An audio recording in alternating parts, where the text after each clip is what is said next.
ભારતીય બજાર માટે નબળા સંકેતો. એફઆઈએસની કેશમાં વેચવાલી. ગિફ્ટ નિફ્ટી 60 પોઈન્ટ નીચે. એશિયાના બજારોમાં પણ નરમાશ. ત્યાં જ વોલમાર્ટના નબળા ગાઈડન્સથી અમેરિકાના બજારમાં ગઈકાલે મોટો ઘટાડો. ડાઉ જોન્સ 450 પોઈન્ટથી વધારે તૂટ્યો. બર્મન પરિવારને મળ્યો રેલિગેરનો મેનેજમેન્ટ કંટ્રોલ. કંપનીમાં મળ્યો પ્રોમોટરનો દરજ્જો. ઓપન ઓફર બાદ બર્મન ગ્રુપની 25.16% હિસ્સેદારી થઈ. મેનેજમેન્ટ કંટ્રોલ બાદ કહ્યું રેલિગેરને મજબૂત બનાવવા અને લાંબા સમયના વેલ્યુ ક્રિએશનની દિશામાં કરશે કામ. ટાટા સ્ટીલની પોતાની સિંગાપોર યુનિટ ટી સ્ટીલ હોલ્ડિંગ્સમાં વધારી ભાગીદારી.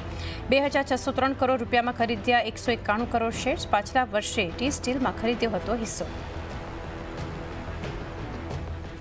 ફિનટેક દિગ્ગજ ફોનપે શરૂ કરી આઈપીઓની તૈયારી. કંપનીએ એક નિવેદનમાં ભારતમાં પબ્લિક કંપની બનાવવાની વ્યક્ત કરી ઈચ્છા, જોકે હાલ નથી આપી કોઈ ટાઈમલાઈન. અને ચેમ્પિયન્સ ટ્રોફીમાં ઇન્ડિયાની ધમાકેદાર શરૂઆત. બાંગ્લાદેશને 6 વિકેટથી હરાવ્યું. શુભમન ગિલની સદી અને મોહમ્મદ શમીની જોરદાર બોલિંગથી મળી જીત.